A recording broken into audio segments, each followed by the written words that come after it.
grind. What are some things you want to see from your team this week leading up to those games?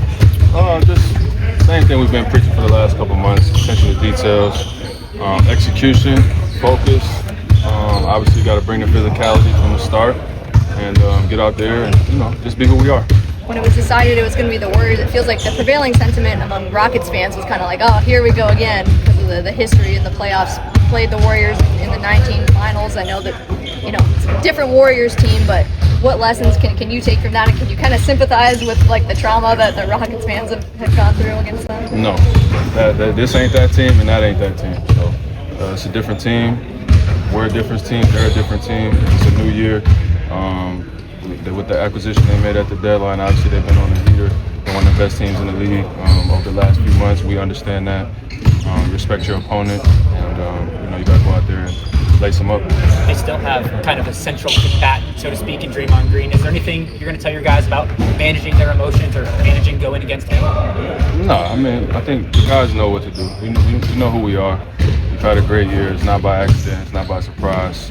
And we just got to go out there and play confident, play to win, and not get caught up in all the antics and things like that. It's going to be an emotional environment. Playoffs usually are. We know the fire that group brings, and we got to match that. When you first got here, even though this team had several really bad seasons, did you see the foundation of a winning team, and could you see that one day this team could ascend to the top of the Western Conference? You saw the talent, right? If you look at the roster and pick up and training camp and see the talent that's on the floor, but we were so far away, and it's amazing the ground that we covered in 2 years. Such a short period of time, you forget, the group that we inherited and with the additions that we made with the coaching staff and the vets, it kind of blended everybody together. But no, it was really just for me as a player trying to lead the locker room one step at a time, build a foundation. We were able to do that last year, and we built on that this year. And now, get some experience when it matters the most. I'm excited, for our group to get out there and rise to the occasion. What do you think was the biggest factor that allowed this team to make such a, big jump in just 2 years? I know you weren't here before, but what do you think from here? What I will say is these guys put the work in, and that was evident from day one before we got here. This is not a lazy group. You don't have to beg these guys to get in the gym. The competitive spirit and fire is there. Obviously, we have an incredible coaching staff, and you kind of throw all those things together and just keep building. But it's a good group. You had time off over the last week of the season. How does your ankle feel now? Did that help it? It's good. Your friend been here before. As a veteran, what do you tell the young guys what to expect about the playoffs? We've been preaching since we got here, just kind of being able to play during the end of the season and when it matters. We had some half experience, 50% with the in-season tournament, things like that, different environments.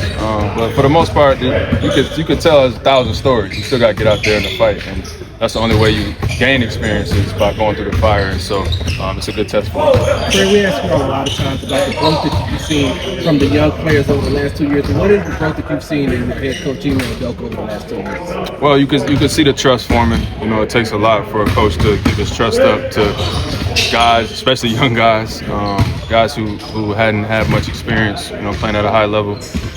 So you can see him developing some trust, and our coaching staff developing a package and trying new things. You see all the different things we tried this year: zone, double big, different lineups, some different things offensively. So I think coaches grow every year as well, and we've seen Coach take a big jump this year, and should definitely be the coach of the year. I don't know how many people are talking about that, but to take this group from where we were 2 years ago to where we are today, 1,000%, should be the coach of the year. I'm sure there were a bunch of little moments along the way as this team kind of gotten better and better, but was there one time where you could think like, hey, these guys are getting it, we're going to be really good, I can see us getting to where we want to be? Yeah, it was up and down. I felt like last year was like two steps forward, 3 steps back that time, but I liked our competitiveness, and we always rose to the occasion, playing against good teams. Had some big wins, and then this year, once we started to find some consistency and some growth, obviously we had a bunch of signature nice wins on the road this year against good teams. Had some good weeks, had some bad weeks, but all in all, as we start to build some consistency, that's the mark of a great team.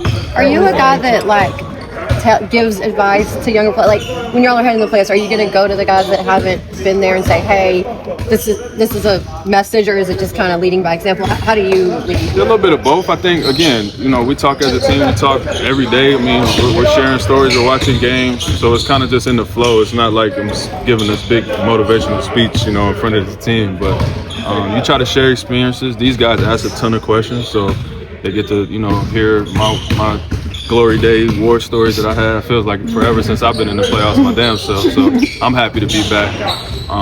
But yeah, you share as much as you can and hope they can draw on some of that. But you got to go through it. What's the most unexpected question that somebody asked you, or something that really made you? No, not unexpected, but you could see. I had a question halfway through this year on if I thought that we could win a championship this year. And you could see young guys' brains start to believe it and start to see, the work paying off. And so that was a cool moment for guys. You could see it in real time, the eyes starting to open and realize the potential that this group has. And so that was cool to see. Fred, over the last 2 years you've been here and you watched the success on the outside with the way that Houston Texans were able to bounce back from what they did to play in the playoffs the last 2 years. A lot of those fans are Rockets fans as well. What does it mean to you to just, you and the rest of the team, to be able to bring that type of enjoyment and excitement back to, playoff basketball to the city of Houston? Again, I think we should remind ourselves where we were 2 years ago. And I don't know if you guys realize it, but from an outsider looking in, before I signed my free agent deal, the narrative on this team and on this franchise and on this organization were miles ahead of where we were. And I think that's a testament to this coaching staff, this organization, Rafael, and the ownership of making a change. And as players, you just are proud to be able to give fans what matters the most, and that's playoff basketball. And we're not happy to just be here. We're coming to stay. Thank you.